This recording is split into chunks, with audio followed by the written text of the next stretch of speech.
दोस्तों, मुंबई के विरार में स्थित है ग्लोबल सिटी। यहीं पर पैराडाइज के सोसाइटी भी बने हुए हैं, जिनमें सैकड़ों लोग रहते हैं। 20 जनवरी 2019 को यहाँ के लोग जब आ रहे थे जा रहे थे, तभी उन्हें बहुत तेज बदबू महसूस होने लगी थी। वैसे तो ये बदबू 2 दिनों से आ रही थी, लेकिन तीसरे दिन इतनी तेज हो गई थी कि बर्दाश्त से बाहर थी। कई दिन से बदबू की वजह से सोसाइटी के लोग बहुत परेशान थे और नाक बंद करके आते जाते थे। आखिर उन्हें यह पता नहीं चल रहा था कि आखिर ये बदबू आ कहाँ से रही है। सोसाइटी के कर्मचारियों ने भी इधर उधर देखा। उन्हें लगा कि कहीं कुत्ता या बिल्ली मरी हुई है, लेकिन उन्हें कुछ भी हाथ नहीं लगा। 20 जनवरी को सोसाइटी के लोग इकट्ठा हुए और ये पता लगाने लगे कि आखिर ये बदबू आ कहाँ से रही है। कुछ घंटों के मेहनत के बाद उन्हें पता चल ही जाता है कि ये बदबू कहाँ से आ रही है। दरअसल वो बदबू सेप्टिक टैंक से आ रही थी। किस फ्लैट के पाइप जाम है, ये पता लगाने के लिए सोसाइटी के लोगों ने 2 सफाई कर्मियों को भी बुला लिया था। सफाई कर्मचारियों ने कुछ देर मेहनत करने के बाद पता लगा ही लिया कि कौन सी पाइप जाम है। दरअसल 7वें नंबर की फ्लैट की पाइप जाम थी। सफाई कर्मियों ने जब पाइप को खोलना शुरू किया तो उन्हें मांस के टुकड़े मिलने शुरू हो गए। तब सबको पता चल चुका था कि ये बदबू इन मांस के टुकड़ों से आ रही थी। सोसाइटी के लोगों को ये बात समझ में नहीं आ रही थी कि मांस के टुकड़ों को डस्टबिन में फेंकने के बजाय सेप्टिक टैंक में किसने फेंका, यानी टॉयलेट में किसने फेंका। जब पाइप में मांस के टुकड़े ज़्यादा निकलने लगे तो सफाई कर्मियों के साथ साथ मकान के लोगों को भी आश्चर्य हुआ। शक होने पर मकान के पदाधिकारी ने पुलिस को इन्फॉर्म कर दी थी। सूचना मिलने पर अर्नाल थाना के इंस्पेक्टर सुनील माने पैराडाइज सोसाइटी में पहुंच गए। पाइप में फंसा मांस देखकर उन्हें भी आश्चर्य हुआ। उसी दौरान उन्हें मांस के टुकड़ों में से 3 उंगली मिली। उंगलियां देखकर पुलिस को समझ आ गई थी कि ये माजरा क्या है। वो समझ गया कि किसी ने लाश को टुकड़े टुकड़े कर यहाँ पर छुपाने की कोशिश की है। जल्दी ही ये बात पूरी सोसाइटी में आग की तरह फैल गई और सब लोग वहाँ पर इकट्ठा हो गए। मामला सनसनीखेज था, इसलिए इंस्पेक्टर ने अपने आला अधिकारी को भी फ़ोन करके इन्फॉर्म कर दिया। पुलिस कंट्रोल रूम में ये सूचना जाने के बाद क्राइम ब्रांच की टीम भी मौके पर ही पहुँच गई। पुलिस ने मांस के टुकड़े को अपने कब्जे में लिया, लेकिन उन्हें ये समझ नहीं आ रही थी कि इसकी हत्या हुई है वो इसी सोसाइटी के रहने वाले हैं या बाहर के। जिस पाइप में मांस के टुकड़े फंसे हुए थे वो तो सबसे ऊपर के फ्लैट से आ रहे थे, लेकिन बात साफ हो गई थी कि कत्ल इसी सोसाइटी में किया गया है। फिर पुलिस की टीम ने चारों ओर से सोसाइटी को घेर लिया ताकि कोई बिना मर्जी बाहर ना जा सके। पुलिस कर्मियों ने फॉरेंसिक एक्सपर्ट की टीम भी बुला ली थी। वरिष्ठ पुलिस पदाधिकारी की मौजूदगी में उन सभी फ्लैटों की तलाशी शुरू कर दी। तलाशी के लिए पुलिस फ्लैट नंबर 602 पर पहुंची। वो फ्लैट बाहर से बंद थी। सोसाइटी के लोगों ने बताया कि इस कमरे में एक औरत रह रही थी। उसने इस मकान को छोड़ के 3-4 दिन पहले ही यहाँ से चली गई और किशन नाम के व्यक्ति को ये किराए पर दे दी। अब वही इस मकान में रह रहा है। किशन शर्मा उस समय वहाँ नहीं था, इसलिए सोसाइटी के लोगों के सामने ही पुलिस ने उसका ताला तोड़ दिया और जैसे ही अंदर गया तो उन्हें कुछ हड्डियाँ दिखी। अब पुलिस को समझ आ गई थी कि किसी को इसी कमरे में लाकर कत्ल कर दिया गया है। अब पुलिस को तो किशन हाथ लगने पर ही सच्चाई सामने आती। इत्तेफाक से उन्हें किशन का फ़ोन नंबर मिल गया। फिर उन्होंने उसको बुलाया तो वो भी जल्दी ही आ गया।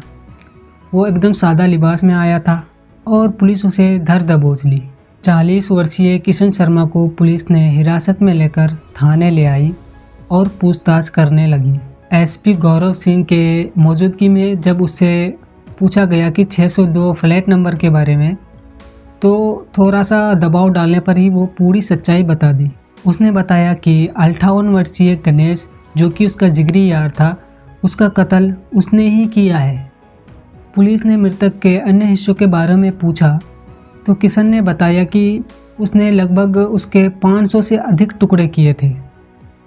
कुछ टुकड़े टॉयलेट में फ्लश कर दिए थे और कुछ टुकड़े वो ट्रेन में सफ़र करते हुए साथ में ले गए थे, वहीं ट्रेन से ही कहीं फेंक दिए थे। सिर तथा हड्डियां भायंदर की खाड़ी में फेंक दी थी। गणेश किशन का एक सबसे प्यारा दोस्त था।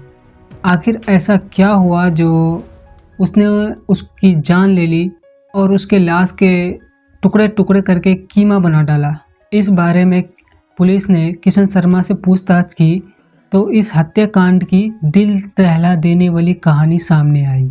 दरअसल किशन शर्मा एक शेयर मार्केट में काम कर रहा था, तभी उसे गणेश जैसा दोस्त मिला और वो भी पढ़े लिखे थे।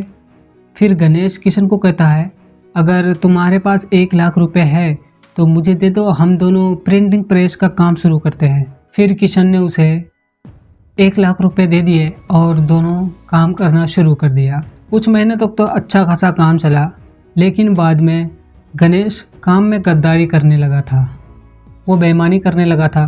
तो किशन को पता चल चुका था। तो किशन ने कहा, भाई तुम मेरे से गद्दारी कर रहे हो, तुम मेरे पैसे वापस कर दो 1 लाख रुपए, मुझे तेरे साथ नहीं रहना है।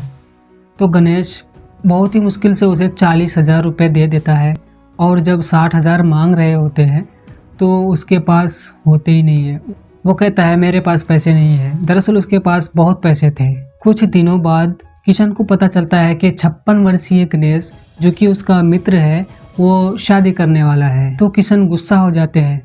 वो सोचता है कि मैं जब पैसे मांग रहा हूँ तो मुझे दे नहीं रहा और वो शादी कर रहा है। फिर वो उसके पास मांगने चला जाता है, लेकिन गणेश कहता है अभी मेरे पास नहीं है, पहले मुझे शादी करने दो, फिर आगे देखा जाएगा। गणेश ने मूड बना लिया था कि उसको पैसे नहीं देंगे।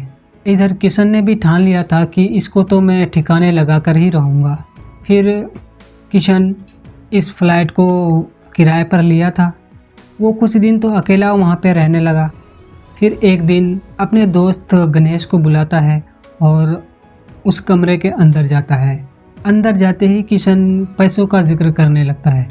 तो गणेश को गुस्सा आ जाता है और कहता है अभी तो आया हूँ, पहले बैठने तो दे। तो ये बोलता है नहीं, पहले मुझे पैसे चाहिए, मुझे पैसे दे दो। तो ये कुछ ऐसे ही बहस होने लगता है, झगड़ा होने लग जाता है। तो किशन को गुस्सा आ जाता है और वहीं पे एक डंडा रखा हुआ था, उसने गणेश के सर पर मार दिया और थोड़ी देर में ही गणेश की मौत हो जाती है। अब सवाल ये उठता है कि गणेश तो मर गया, लेकिन उसकी लाश को कहाँ छिपाएंगे? अब किशन सोचने लगा था कि आखिर करे तो करे क्या।